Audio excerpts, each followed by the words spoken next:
So you've got the album, well, you have several albums coming out, but one in particular is on its way, like today, isn't it? Is that the release day? Yesterday, right? Yeah. Yes. I mean, yesterday, kind of, I'm not quite sure what the word is. It's a bit like getting a birth certificate, isn't it? Yesterday it got its birth certificate. That was it. I mean, in this kind of crazy world, what does a release date mean? Who knows? It doesn't even mean anything anymore. And especially since we're a day ahead of you guys, so it means even less. Right, exactly, yeah. And more confusing. So the album is called Blood, and it's the first of a trio of kind of final albums that you're doing as the Real Tuesday Weld, from what I understand. So why have you come to that conclusion? Well, okay, so the Real Tuesday Weld's been going now for 20 years. I mean, despite my incredibly youthful looks. And actually, so I think what the thing is, Marty, is that with bands, what happens to them? Well, some of them break up acrimoniously, right? Yes. Some of them, one of them, the lead singer dies, or the drummer gets sent to prison. Or and explodes. then, for most bands, they just sort of disappear. They just stop releasing stuff, and then maybe after about 5 or 6, 10 years, you might say, is that band still going? Are the Blue Tones still going? And then you realize that they're not going anymore. So I actually thought, with the Real Tuesday Weld, it's been such an important part of my life. I thought, I'm going to take a leaf out of David Bowie's book, right? And I'm going to make a sort of deliberate end to it. And as it happens, because I'd actually hadn't released an album, been doing a lot of other musical stuff for quite a long time, I built up a lot of material. So I just thought, you know what, I'm going to go out with a sequence of stuff, release a lot of music over a period of 2 years, and just say farewell properly, Cool. And so is there an overarching theme that links the 3 albums together? Because one's called Blood, one's Dreams, and one's Bone. So yeah, so it's actually Bone, Dreams, Blood, even though they're actually getting released in reverse order. And so it's a farewell set, and that's the theme. Is that it's like a kind of so I call it swan songs. So there's a sort of theme with all of them of the end, and in the first one, Blood, which has just come out, is sort of expressed as a kind of noir set. So it's in I love film noir and that stuff. So it's influenced by those kind of sounds, those jazz noir sounds, and killing. Yeah, in fact, this one. So when were the tracks for Blood recorded? Right, so some of them actually quite a long time ago. Some of them like 8 years. Some of them last year. One of them in particular, which is called "Torched Song," was actually originally written for a computer game called L.A. Noire, which I did the songs for. This is about 7 or 8 years ago. That was one of those big role-playing games set in Los Angeles in the 1940s, and they asked me. I got a phone call, in fact, on Christmas Eve from Los Angeles, saying, "Can you write a song about a heroin-addicted jazz singer who might be a pyromaniac?" So I was like, well, funny you should ask. I'll stop spending Christmas with my family, and I'll go into the next room and do that right now. Fantastic. So that's probably the oldest song on there, but and that's the kind of reinterpretation of the song that we did for the game, yeah. And that features Gigi McEwen, who's also on Silicone. So you have a few people who are singing and collaborating with you. How did you come about these people? Why did you choose them? Yeah, so really the Real Tuesday Weld there's been a core, and there's been a kind of rolling cast of characters depending on the show. So I mean, we've done obviously shows from 3 of us to sort of 8 of us, depending on the occasion. Right. So I've worked with a lot. I mainly work on my own, but I've worked with a lot of people over the years, and really it's I came across Gigi. She actually is a violin player, and in fact I used her in the string section, and I heard her singing. I was recording a song of mine, and I heard her singing along to the song, and I thought, wow, she sounds a lot better at that than I do. Right. And she's a great singer. So actually, she toured with us for a few years. So and then when we came back, we recorded these songs. Yeah. Right. Now you mentioned touring. So do you think you're going to get a chance to present these songs in front of an audience ever? Well, obviously we come to New Zealand and go in quarantine for 2 weeks. Yeah, but well, this is it. But one of the reasons actually, Marty, that it got delayed, the sort of start of this kind of final set, is because of COVID, obviously. Because we kept thinking, it's going to be over in a month. It's going to be over in 2 months. Yeah. But we were being told, in fact, by our leader, our noble leader, that it was going to be over in a couple of months. So we planned various live shows, and of course, and like everybody else, they got pushed. At the moment, we haven't planned anything just because we're seeing what happens. And then I think we'll start to do some stuff at the end of the year and next year. So I hope so, because it would be a great shame for me anyway, and for the guys to not be able to say goodbye in person, as well as by record. Yeah. So how when you do a live performance, what is that like compared to what we hear on the record? Right, so a lot of other stuff over the years. We've done a lot of work with filmmakers and animators. And in fact, in a way, if you look at our YouTube channel, most of the films on there are animations. And so what we do is that we perform with film and with animations and interact with those things. So sing along with the animations and stuff. So the show is a kind of audio visual thing, and a little bit theatrical. Yeah, that's it. There's a bit of kind of cabaret to it. Yeah. Yeah, there's that cabaret feel. I love I think it's a clarinet that's kind of weaves in its way in and out. And who's playing that? That's Jax Van Ryn. He's a very old friend of mine. And in fact, I just saw him the night before last. It was his birthday. He's a really old mate of mine, a terrific clarinet player. Yeah. So he's been really part of it, particularly live, actually. He's a very important part of the sound. Yeah. And so the record is just out. Did you do anything to celebrate, to observe, to... Well, I was out late last night. Okay. And now you're stuck talking. Actually, I'll tell you what I've been doing is that because we've been doing a lot of we've been fulfilling pre-orders. Actually, that's one of the things. It's the glamorous rock and roll lifestyle of packing things in cardboard boxes and signing stuff. But actually, what? I love that. It's funny because actually, particularly at the moment, and I'm sure you know this because of the way you interact with people who love what you do, is that in a way, one of the most important things for me over the years, and particularly recently, since I announced it was the end, is the interaction with people who, dig what you do. And so in actual fact, sending out, because, we've done some personal packages, and sending out that stuff to people has been a real pleasure, actually. Cool. That's in a way, I was thinking, God, that's why I started doing it. That's why we do it, isn't it, really? I'm sure it's the same for you, why do you do what you do? I imagine it's because you connect you with people, right? Yep. And I like doing these Zooms is, amazing, because I've been doing interviews for many years, and they're much better when we can see each other like this, I think. Right.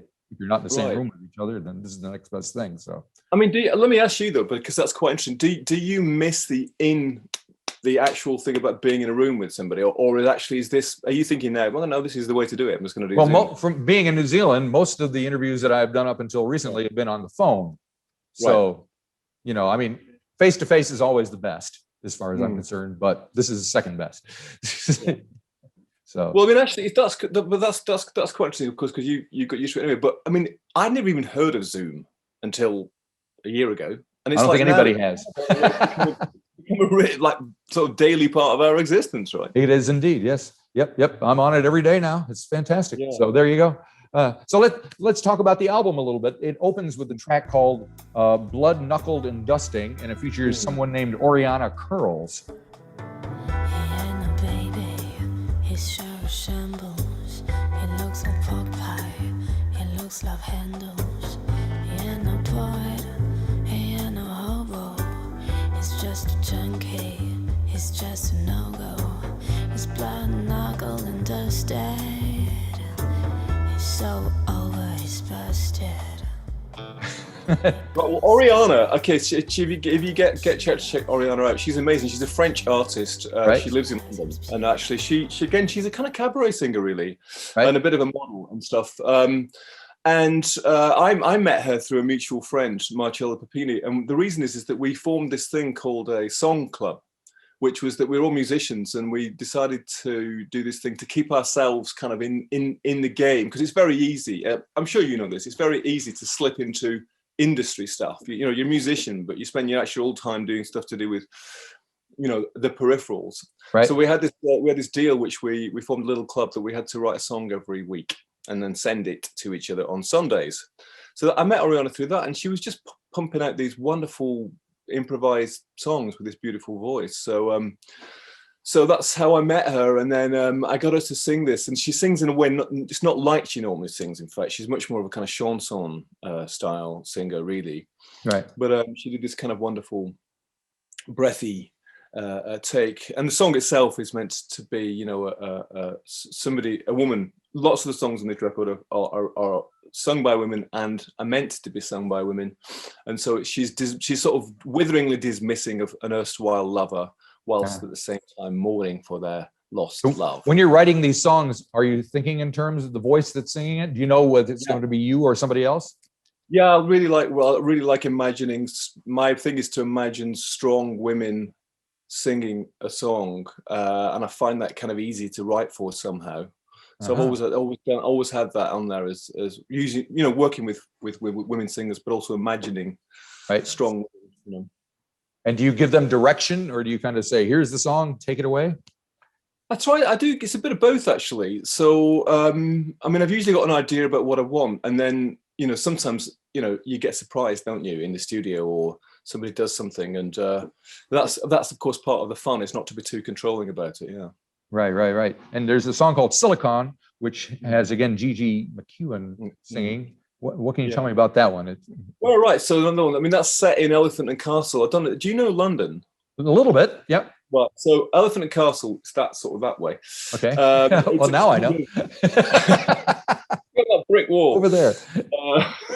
It's this kind of dystopian part of the city. It was one of those places that was kind of bombed and then filled with kind of tower blocks and stuff. And from when I came to London, it was like I got mugged there. Actually, it was, and it's kind of very, very urban and gritty. It's changing now. Like everywhere else, it's becoming sort of transformed by redevelopment. But so I just had this image of a woman, you know, walking through the streets of Elephant and Castle, but a very sort of strong person again, a little bit like a kind of angelic / demonic figure walking through the streets of Elephant and Castle. Okay, very cool. Now, another song I wanted to touch on was "The Floating Man." Right. Well, I lived in Clerkenwell for a long time, which is another part of the city, and I had a very strong dream. I literally dreamt that I was in my flat, came out of the flat, and up in the air there was a guy wearing a tuxedo floating in the air, and nobody took any notice at all. And that was in the dream. I remember thinking, I wasn't like so shocked that there was a guy in the air. I was much more shocked about, like, can't you see? Right. What, you know?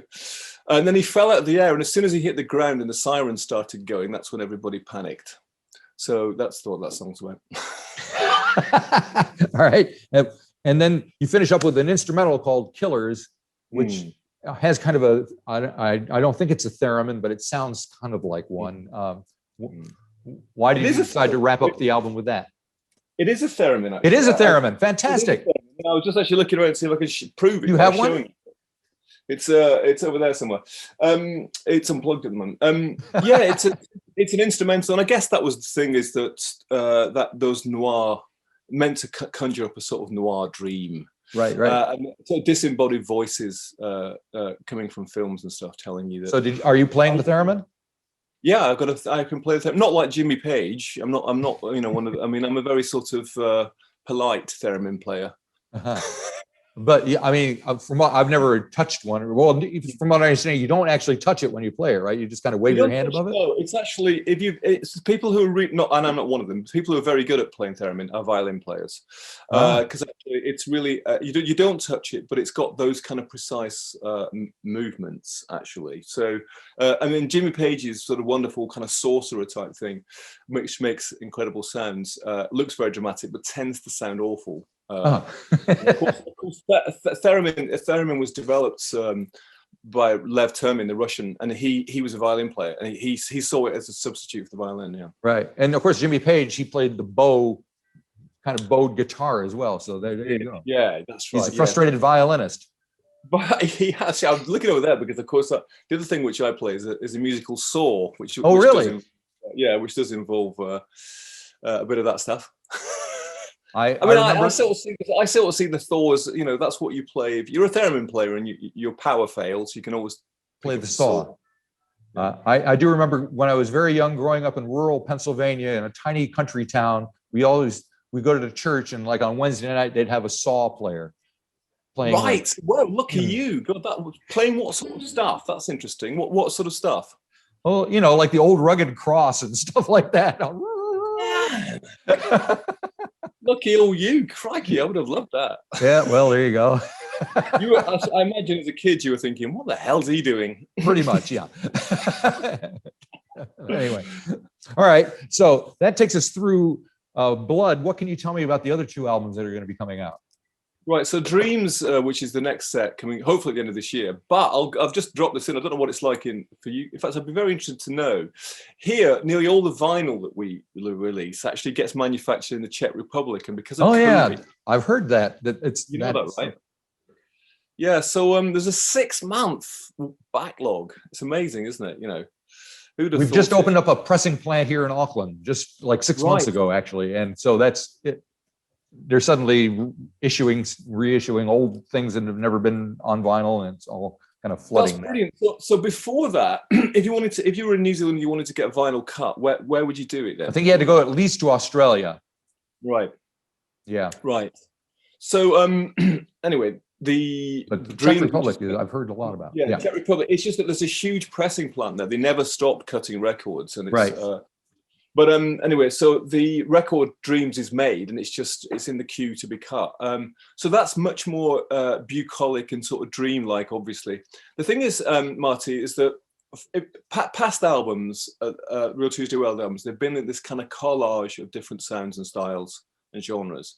Right. And because I was doing sort of three plus 3 with the bonus albums this time, I thought if every album is like that, it's going to be a bit much. So they're much more divided into sort of different genres. So this next one is more like electronic bucolic sounds. It's a bit more poppy in a funny way, but certainly more pretty, I think, than this one. Okay. So I'll send you a video which we've just made in Brompton Cemetery, and you can. Oh, great. Okay. Yeah. And what about Bone? What can we expect with that? Bone, right? So Bone's the final one, and the way I started off was with a gramophone and a sampler, and Real Tuesday Weld became first known for kind of mixing up. This is back in 2000. Yeah, mixing up old jazz with electronics, and so I'm going to finish by going back to that sound. So the whole thing goes very lo-fi, goes back to the whole big loop, and then I'm done. And then what are you going to do? I'm going to, sip cocktails and I'm if only. No, I mean, I'm going to carry on doing music, and obviously I've got a lot of other projects which are music related. Okay. Been publishing books on Soviet underground music and stuff. Right. So there's going to be more of that, and so I'll carry on making music in collaboration with other people, producing for other people, and more films and documentaries, which I do anyway. Yeah. So I just wanted to bring the Real Tuesday Weld as an act to it. Yeah. There we go. We survived for 20 years and we did 10 albums, and you can put a full stop under the Wikipedia page. And there you go. That's the important thing. Very good. Well, thank you very much for taking time to talk to me, especially since the album is all coming out and everything's happening over there. So. I really appreciate your interest, and I do. We toured all over the world, and we never got to your part of the world. Which there's still time. Yeah, I mean, you never know, do you? So if I have a sort of hit song late in my career, you never know. All right, I'm going to go and have my breakfast now. Okay. Have a good one. Take care. Thank you. Bye-bye.